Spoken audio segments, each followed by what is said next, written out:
নমস্কার, খবরের প্রথমে দেখে নেব সংবাদ শিরোনাম। ভোট মাথায় রেখে কি আবাসের ঝুঁকি?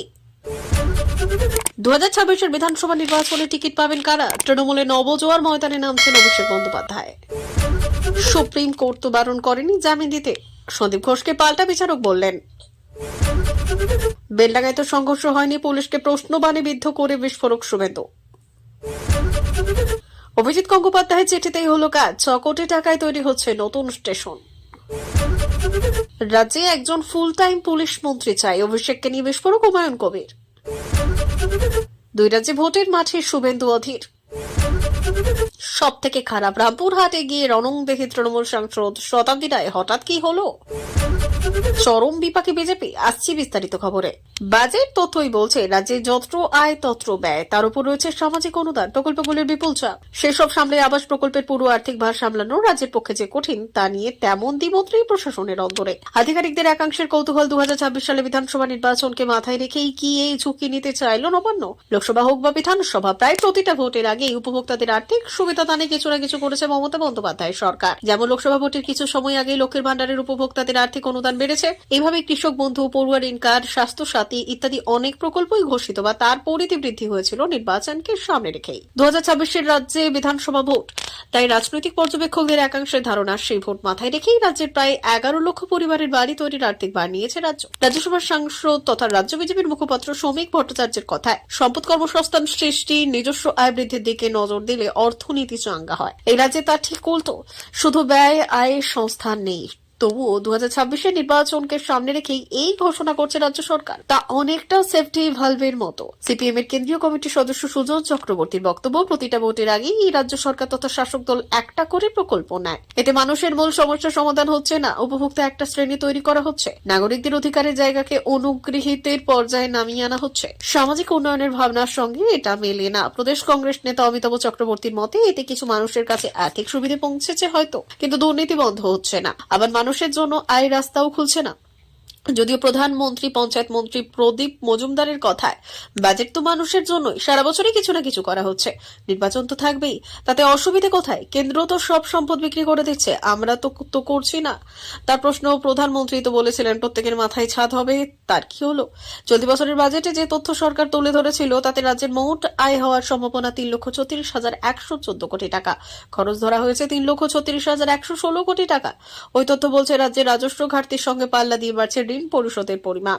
লক্ষ্মীর ভান্ডার, কৃষক বন্ধু, কন্যাশ্রী এবং রূপশ্রী প্রকল্পগুলির সম্মিলিত খরচের বহর রাজ্যের নিজস্ব আয়ের একটা বড় অংশ দখল করেছে। তার সঙ্গে রয়েছে বেতন, পেনশন ও পুরনো ঋণের সুদ, অন্যান্য প্রশাসনিক ব্যয়, চাপ। এই অবস্থায় খরচের বহর সরকার কিভাবে সামলাবে? যদিও প্রশাসনের এক শীর্ষকর্তার দাবি, রাজ্যের আর্থিক ব্যবস্থা রয়েছে ঠিক পথেই, সব দিক খতিয়ে দেখেই পদক্ষেপ করা হচ্ছে। 2026 সালে বিধানসভা নির্বাচনকে সামনে রেখে পশ্চিমবঙ্গের শাসক দল তৃণমূল কংগ্রেসের প্রস্তুতি শুরু হয়ে গেছে। দলের সেকেন্ড ইন কমান্ড এবং সর্বভারতীয় সাধারণ সম্পাদক অভিষেক বন্দ্যোপাধ্যায় ইতিমধ্যেই নবজোয়ার কর্মসূচি নিয়ে মাঠে নামার ঘোষণা করেছেন। টানা 3 বার সরকার গঠনের পর তৃণমূল কংগ্রেসের সামনে বড় চ্যালেঞ্জ হয়ে দাঁড়িয়েছে প্রতিষ্ঠান বিরোধিতা। দলের বিরুদ্ধে একাধিক দুর্নীতির অভিযোগ এবং আইন শৃঙ্খলার অবনতির মতো বিষয়গুলি নিয়ে বিরোধীরা প্রচারে নেমে পড়েছেন। সম্প্রতি আরজিকর হাসপাতালের ঘটনা তৃণমূলের বিরুদ্ধে জনমানসে ক্ষোভের সঞ্চার করেছে। এর প্রভাব সামাল অভিষেকের জন্য বড় পরীক্ষা হতে চলেছে। তৃণমূল সরকার কেন্দ্রীয় প্রকল্পের অর্থ বকেয়া থাকার বিষয়টি নির্বাচনী প্রচারের হাতিয়ার করতে চলেছে। 100 দিনের কাজের বকেয়া এবং আবাস যোজনার প্রথম কিস্তির টাকা ডিসেম্বরের মধ্যে বিতরণের প্রতিশ্রুতি দিয়েছে রাজ্য সরকার। তবে প্রশ্ন থেকে যায়, প্রকল্পগুলির প্রভাব দীর্ঘ সময় ধরে বজায় থাকবে কিনা। দলের নেতারা মনে করছেন 2026 সালের বিধানসভা নির্বাচন তৃণমূল কংগ্রেসের জন্য অত্যন্ত গুরুত্বপূর্ণ। এই নির্বাচনে জয় নিশ্চিত করার জন্য অভিষেক বন্দ্যোপাধ্যায়ের ভূমিকা বিশেষভাবে গুরুত্বপূর্ণ হতে চলেছে। তবে প্রতিষ্ঠান বিরোধিতা এবং বিরোধীদের চাপ সামলে জনমানুষে আস্থা ফিরিয়ে আনা তৃণমূলের জন্য কঠিন চ্যালেঞ্জ হয়ে দাঁড়িয়েছে। জামিন চেয়ে শিয়ালদহ কোর্টে ফের আবেদন আরজিকরের প্রাক্তন অধ্যক্ষ সন্দীপ ঘোষের। এর আগেও আবেদন করেছেন তিনি, সেই জামিন নাকচ করে আদালত। সোমবার আদালতে কি হলো? সিবিআইয়ের আইনজীবীর বক্তব্য, 5টি ডিভিআর ও 5টি হার্ড ডিস্ক সেন্ট্রাল ফরেন্সিকে পাঠানো হয়েছে। এখন তো সেই পুরনো রাজা বাদশাদের জামানা নেই, তাদের মুখের কথায় কাউকে বন্দী করে রাখা হবে। এখন সবকিছু বিচার ব্যবস্থার মাধ্যমে ঠিক হয়। 65 দিন হয়ে গিয়েছে, কোনো চার্জশিট জমা পড়েনি। এদের বিরুদ্ধে খুন এবং ধর্ষণের চার্জ নেই, শুধু তথ্য প্রমাণ লোপাটের অভিযোগের কথা বলছে। যেহেতু 60 দিন হয়ে গিয়েছে, তাই জামিন পেতেই পারে। এই মামলায় নতুন কোনো ধারাও যোগ করা হয়নি। সিবিআই দাবি সুপ্রিম কোর্টের মনিটর করছে, কিন্তু সুপ্রিম কোর্টে সিবিআই শুধু স্ট্যাটাস রিপোর্ট জমা দিচ্ছে। সুপ্রিম কোর্ট কোনো আদেশ এবং নির্দেশ দেয়নি। উচ্চ আদালত জামিন দিতে বারণও করেনি। আবেদনপত্রে বলা হচ্ছে যদি ষড়যন্ত্র হয়ে থাকে, মনে হতেও পারে নাও পারে, অনুমানের ভিত্তিতে কি তাদের আটকে রাখা যায়? খুন এবং ধর্ষণের মামলা যে এদের বিরুদ্ধে নেই তা একদম প্রথম দিনেই আদালতে বলেছিল সিবিআই। তথ্য প্রমাণ লোপাটের প্রমাণ এখনো সিবিআই দেখাতে পারেনি। তাহলে এবার তাদের জামিন দেওয়া হোক। দুপক্ষের সওয়াল জবাব পর্বের পর বিচারক বললেন, যদি তথ্য প্রমাণ লোপাটের জন্য আলাদা কোনো মামলা হতো তাহলে 7 দিন পেরিয়ে গিয়েছে, তারা জামিন পেতেই পারত। কিন্তু মূল মামলার সঙ্গে তাদের যুক্ত করা হয়েছে, সেই জন্য এই মামলায় জামিন নিতে গেলে উচ্চ আদালতে যেতে হবে। বেলডাঙ্গার ঘটনায় গতকাল পশ্চিমবঙ্গ পুলিশের তরফ থেকে সোশ্যাল মিডিয়া পোস্টে দাবি করা হয়েছিল 2 গোষ্ঠীর সংঘর্ষ হয়েছিল সেখানে, তবে পরিস্থিতি এখন নিয়ন্ত্রণে। পাশাপাশি এই সংঘর্ষ নিয়ে গুজব রটানোর বিরুদ্ধে সাধারণ মানুষকে সতর্ক করে দিয়েছিল পুলিশ। আর এই আবহে এবার পুলিশকে পাল্টা প্রশ্নবাণে বিদ্ধ করলেন বিরোধী দলনেতা শুভেন্দু অধিকারী। এরপর শুভেন্দু অধিকারী আরো লিখেছেন, এরপর মনে হচ্ছে আপনারা অপপ্রচারকারীদের নিয়ে বেশি চিন্তিত, তবে যারা ভাঙচুর চালালো, যারা আইন ভাঙলো, যারা দাঙ্গা করলো তাদের বিষয়ে আপনারা নরম। এবার নিন্দনীয় দুষ্টুমির বিষয়ে আসা যাক। কেউ যদি অপরাধ করে থাকে তাহলে কেউ তাদের রক্ষা করতে চায় না এবং তাদের আইনত উচিত সাজা হওয়া উচিত। দাঙ্গাবাজদের ইচ্ছা মতো সাজা হতে পারে না। তদন্ত না করে নিন্দনীয় কাজের কথা বলবেন? আমরা সবাই দেখেছি গত বছর বাংলাদেশে কি হয়েছে, আর সেই সময় সেখানে এই ধরনের দুষ্টুমি করে শতাধিক মণ্ডপে ভাঙচুর চালানো হয়েছিল। তবে যখন সত্যিটা সামনে এলো তখন দেখা গেল সনাতনীদের বদনাম করতে ইচ্ছে করছে এবং সেই সব ঘটানো হয়েছিল। তাই এখানেও এমনটা হতেই পারে। এদিকে একজন ব্যক্তি ভিডিও পোস্ট করে শুভেন্দু অধিকারী লিখলেন, আমি অনুরোধ করব হিন্দুদের বিরুদ্ধে হিংসার উস্কানি দেওয়ায় ভদ্রলোককে যেন গ্রেপ্তার করা হয়। তিনি আবার মানুষ খুন করারও হুমকি দিচ্ছেন। উল্লেখ্য, এর আগে রবিবার পশ্চিমবঙ্গ পুলিশের তরফে বলা হয়েছিল মুর্শিদাবাদের বেলডাঙ্গায় গতরাতে যে ঘটনা ঘটেছে তা নিয়ে কয়েকটি অংশের তরফে ভুয়ো তথ্য এবং গুজব ছড়ানোর যে বিদেশপূর্ণ প্রচেষ্টা চলছে সেটা নিন্দনীয়। যেখানে সেই ঘটনা ঘটেছে সেখানকার কমিটির সভাপতি এবং সম্পাদককে গ্রেপ্তার করা হয়েছে। তাদের পুলিশ হেফাজতে নেওয়া হয়েছে। 17 জনকে গ্রেপ্তার করে ভাঙচুর এবং হিংসার ঘটনা ঘটেছে। সেই সঙ্গে পুলিশের তরফে আরো বলা হয়েছিল জেলার কোথাও কোনো প্রাণহানি হয়নি। 6 জন আহত হয়েছেন এবং তাদের উপযুক্ত চিকিৎসা হচ্ছে। যারা আহত হয়েছেন তাদের সকলকে শারীরিক অবস্থা স্থিতিশীল রয়েছে সকলের।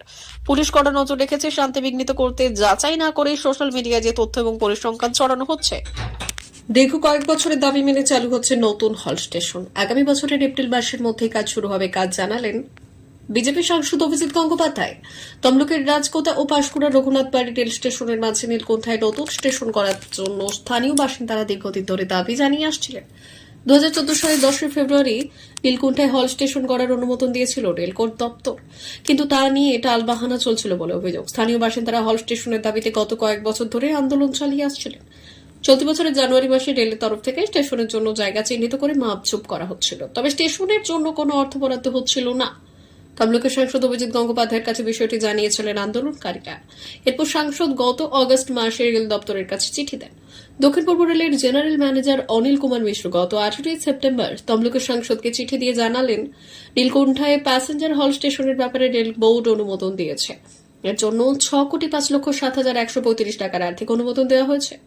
সোমবার নীলকণ্ঠা এলাকায় রেললাইন পরিদর্শন এবং স্টেশন তৈরির বিষয়ে স্থানীয় বাসিন্দাদের সঙ্গে কথা বললেন সাংসদ অভিজিৎ গঙ্গোপাধ্যায়। তিনি বললেন, স্টেশন তৈরির টাকা অনুমোদন হয়েছে, এটা একটা বড় প্রাপ্তি। স্থানীয় মানুষদের কাছে এটা অনেক আনন্দের। আশা করছি আগামী এপ্রিল মাসের মধ্যে স্টেশন তৈরির কাজ শুরু হবে। স্টেশন তৈরির অর্থ বরাদ্দ হয়েছে এবং কাজ দ্রুত শুরু হবে, এই খবর 2 গ্রামে ছড়িয়ে পড়তেই স্থানীয় বাসিন্দারা খুশি।